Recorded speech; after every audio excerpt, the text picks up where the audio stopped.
Hey everybody, this is Joel from maravillanairit.com.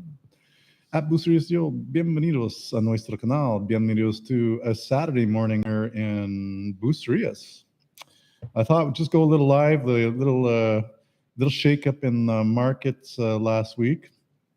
All sorts of crazy things going on, but more specifically, wanted to talk about the Mexican Peso. Yeah, if you're joining the live stream, it usually takes a while for people to join. I didn't really publish this in advance, so not a lot of people knew this was going to happen. I just decided to start doing something live. If you can just confirm you can hear me okay, video looks good, maybe a comment in the chat, and that would help me out greatly. If you're watching, just introduce yourself on the little chat down here. Hello.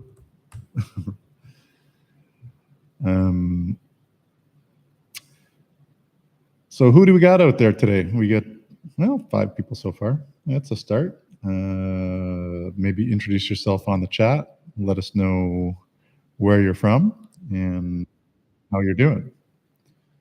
I'm just going to shut down my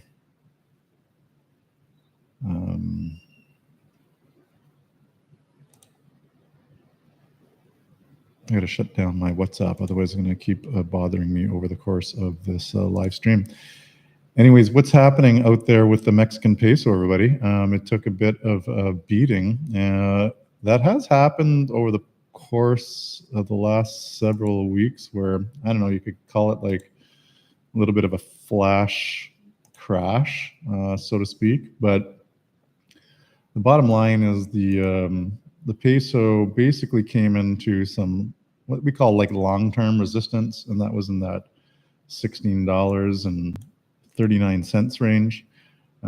Hit that, bounced off it pretty quickly, and we kind of had this little flash crash. And let's just see what the date was. Yeah, it was like in the middle of April 19th, where the peso went from 17 all the way to 17.89 literally in a day. And then it kind of came back into that area, and it has since bounced back in the upward direction. And you know, like all things kind of come to an end. So you know, I still believe the peso is in a long-term bull market. So it's going to gain strength over the course of the long-term future. But like anything, things have their ups and downs. If someone could just let me know, make sure you can hear me, because I'm looking at my mic and it's not giving me the I just don't see that. Like, I can hear myself, but I want to make sure that the live stream is actually hearing me. I'll just like put that in the chat. Can everyone hear me? Oh, audio sounds good. Great. Thanks, guys. So I can stop worrying about that. Yeah, so anyways, the peso took a little bit of a hit, and of course, you know, what did they blame it on? They blamed it on the Mexican election.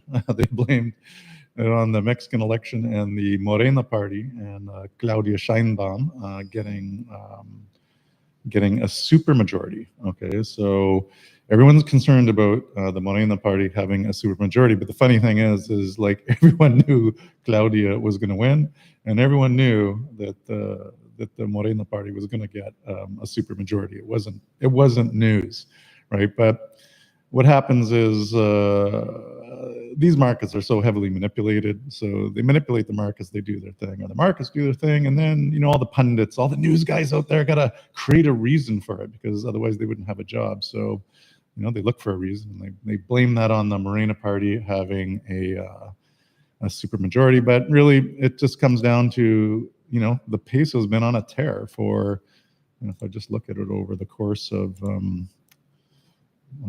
I wish I could share my screen on this YouTube software, but it doesn't work. And then I have this other software that allows me to share my screen, but it kind of like messes with the audio and other things. But literally since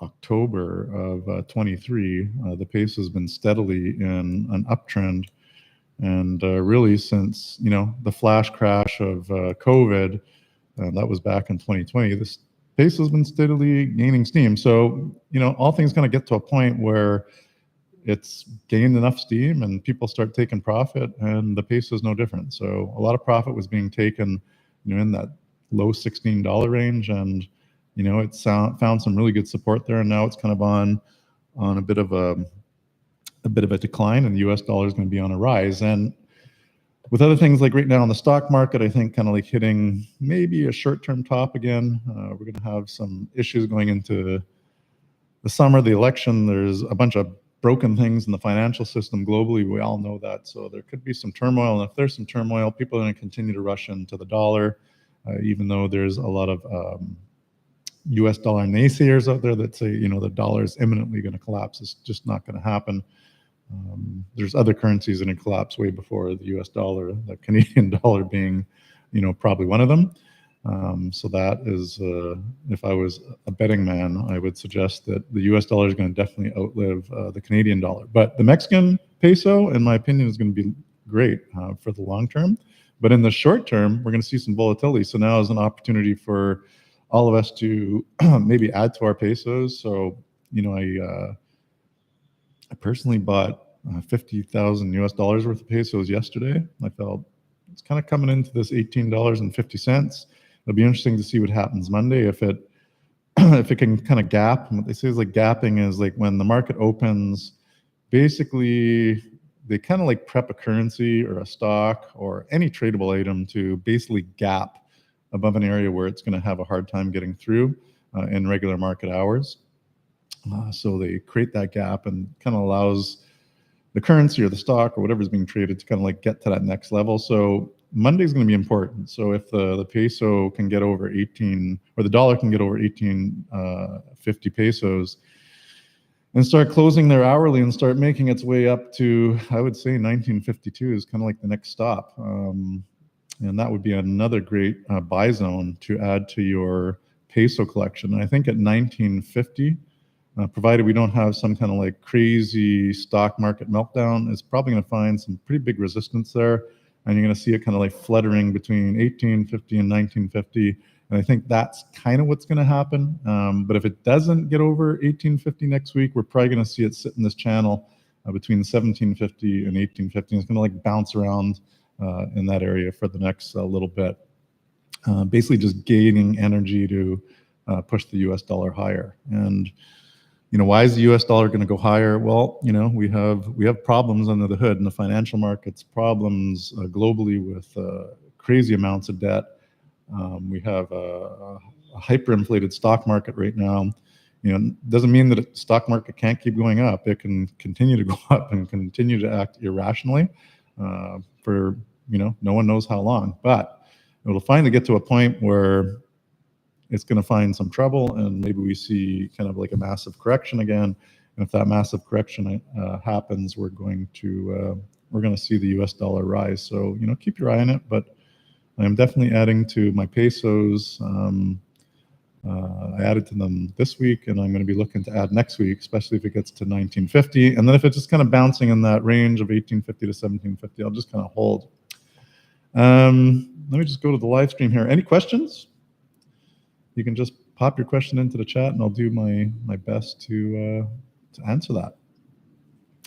For my Canadian friends out there, great time as well to buy some pesos. I like let me just go back to my chart. I guess I wish I could save this. That's at 1337 at close, but not a bad time to be adding. If the peso next week or the Canadian dollar next week can get over 1347, 1348, start closing above 1350, then I think the Canadian dollar could get to 14 pesos to the Canadian dollar. So I'd kind of watch that. And if it can't get through there, it's probably just going to bounce in this range, between 13 and 1350. But it also depends on a whole bunch of other things. The Canadian dollar is also getting beat up a bit against the US dollar, and I think that's going to continue. I think the Canadian dollar will weaken just because fundamentally a lot of things kind of wrong in Canada right now, and the US is just that much bigger. So we could see in the short term, I don't know, Canadian dollar going to like $1.42, $1.45, and probably within the next 3 or 4 months. We can see if I'm right. How's the current weather in Mexico? Well, it's pretty good. It's starting to get warm, but the evenings are having kind of a nice breeze. We yesterday went to La Negra with some friends, and we sat outside. They had the fans going. There was a breeze from the ocean, and it didn't feel that hot. So it was like really, really pleasant time.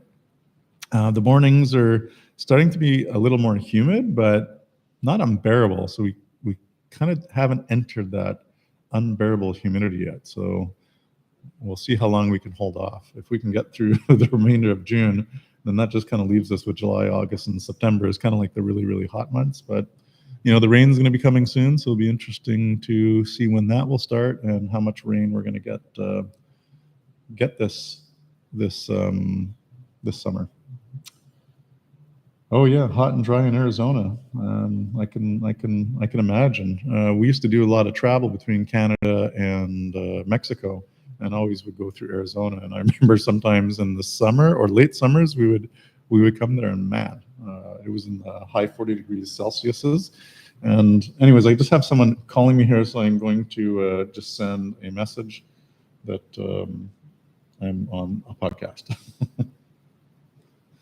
Just give me a second, guys. Because it's my wife. If I don't message her, she'll be like, what's going on with you? All right, that's done.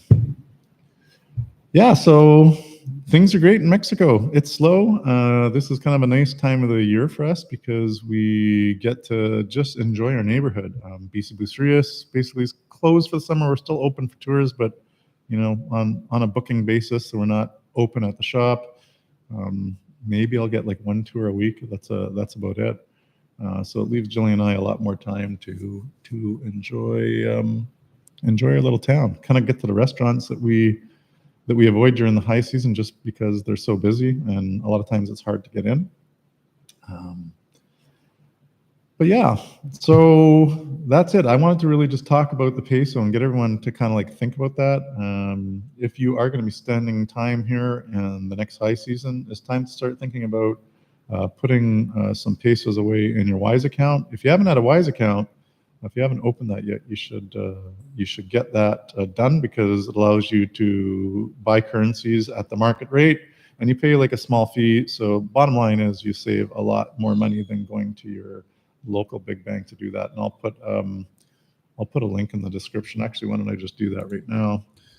Let's go wise.com, and of course I got to log in, and I'll share my sign up with you. And let's see here.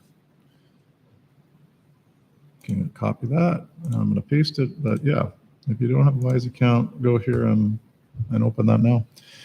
All right, well, that's it. I've got a podcast with someone pretty cool, and that's being lined up. But he is kind of in an area right now where the internet sucks. So we're supposed to look at doing that this weekend. So I think we're going to have to push it to next week. But I think I'm pretty excited to have him on the Narco Picnic podcast, and that will be coming up, I don't know, sometime next week, and I'll give everyone some advance notice. Well, thanks for joining. Keep an eye on that peso, and add to your peso account in your Wise, and we'll see you guys on the next video, which should be, I don't know which one's coming up, but NJ's got to do a couple quick edits, and we'll get that one out, and the podcast will be live sometime next week. All right, have a good Saturday, everybody. Bye-bye.